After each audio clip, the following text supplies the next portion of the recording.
What Rod Laver is to tennis, what Jack Nicklaus is to golf, that's what Bobby Fischer is to chess.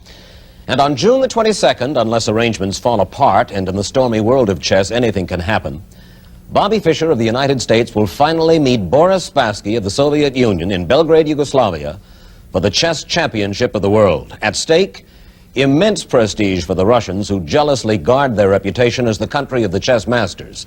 They've held the world title for 35 years, plus a purse of $138,500, the richest prize for a head-to-head confrontation in any sport but boxing. Boxing champions have been coming to the Catskill Mountains of New York for almost half a century to get in shape. But does a chess champion need to train physically? Take a look behind that window into the training headquarters of Bobby Fischer. Championship chess is a physically exhausting game. More than just a test of mind and will, it is a contest of physical endurance too. Bobby is 29 and he lives virtually a monastic life. Exercise is part of it. He lives alone, always in hotel rooms that seem barely larger than chessboards. The television set is his window on the world. Daytimes for his exercises, nighttimes for old movies. It is almost the only company he keeps. A lot of the time he won't even answer his telephone. He's shy, suspicious of strangers. It took us nearly 6 months to persuade him to sit for this television portrait. Fischer was a child prodigy. He began playing when he was 6. A prodigy, but never the darling of the chess world. From the beginning, he gave officials a hard time. He'll refuse to play a match because his special terms aren't met. It's either money or the number of games or the schedule of play. Nothing is ever quite right. He isn't even U.S. champion now because he refused to play under the conditions laid down by the U.S. Federation. And for the past month, he's been giving fits to the International Federation, too. Not enough money for the winner of the world title, he says. He's sure he's going to beat Spassky, and he thinks he's worth more than a mere $90,000. He's a stubborn young man. Sometimes he fights for principle, more often just for himself. Before we settled down to talk to Bobby, we asked him to play one of the coming generation's most promising players, 12-year-old Lewis Cohen. The game is speed chess. Each player has 5 minutes to finish, which makes the contest as violent as chess ever appears to someone who doesn't really understand the game. And Bobby, even here, plays to win. No mercy for the young. Before the 5 minutes are up, he closes in for the kill. Check. And Lewis Cohen concedes. Winning is obviously very important to you. Now, winning for winning's sake is important. But do you like to beat another man? Yeah, I do. Yes, I like to beat another man. Well, you smile about it. You like to crush another man's ego? Uh-huh. So when they go home that night, you know, they know that they can't kid themselves that they're so hot, you know.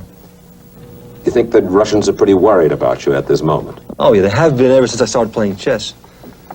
Even as a little boy? That's right. I remember the first thing they ever wrote about me was, you know, he's a talented player, and, you know, they showed a game I played, and then they said, but all this publicity he's getting and all of this attention cannot fail to have a harmful effect on his personality development. And sure enough, a few months later, I was a rotten person already in their press. I was doing this, I was doing that, I was conceited, you know. This is, you know, before I'd ever even, you know, they even knew anything about me personally, you know. They sting you. They get to you. Well, they don't anymore because I realize it has nothing to do with me. You know, if you were a great chess player, they'd be saying the exact same things about you. Maybe they just tailor them a little bit to your personality or your background. This championship match between you and Spassky, is it in any sense a grudge match? In a sense. I mean, not personally against me, against Spassky, because, you know, I don't care 2 cents about him one way or the other. He's just another guy. But it's against the Russians and, you know, all the lies they've been saying about me. Do you worry about Spassky? Not overly. I mean, he's a little better, I think, than the other Russians I've taken on in this series.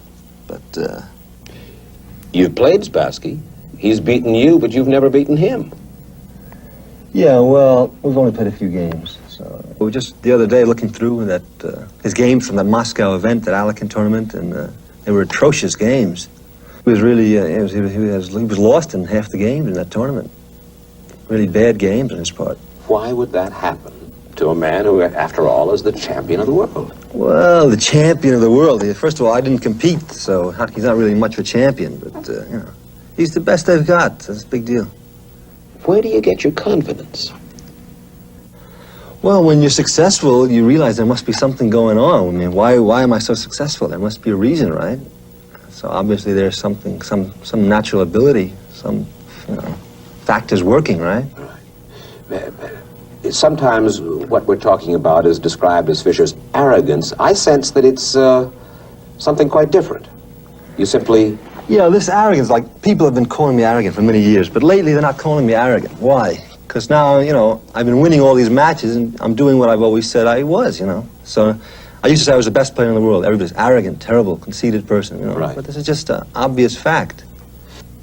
It's not just the arrogance of your saying that you're the best in the world, but the lights are too tough, or the temperature is too high, or arrangements aren't right. It's difficulty of dealing with you that people complain about.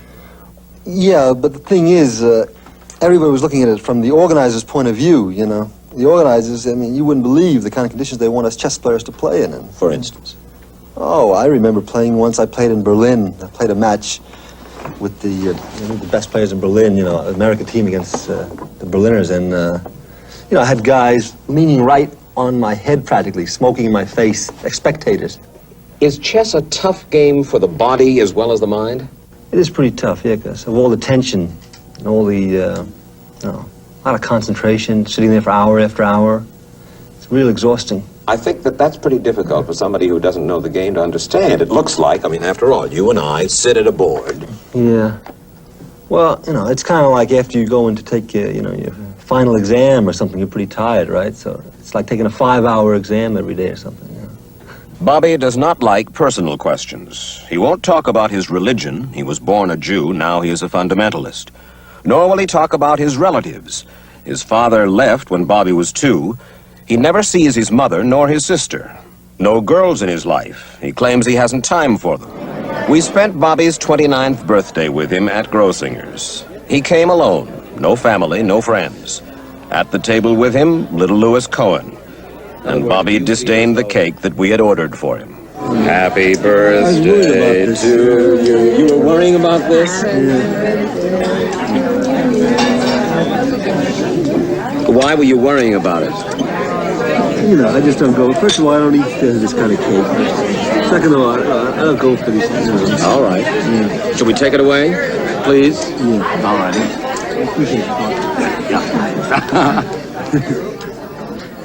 His only constant companion is the big red book of Spassky, a collection of 350 tournament games that Boris Spassky, the man he wants to take the world title from, has played. Bobby's training for the title match consists of studying every one of those games, every move, every strategy. He carries the book with him everywhere as if to absorb its contents through his fingertips. He has no advisors, no coaches, no manager. He doesn't really trust anyone's advice. In a sense, his most reliable friends are the pieces on the board.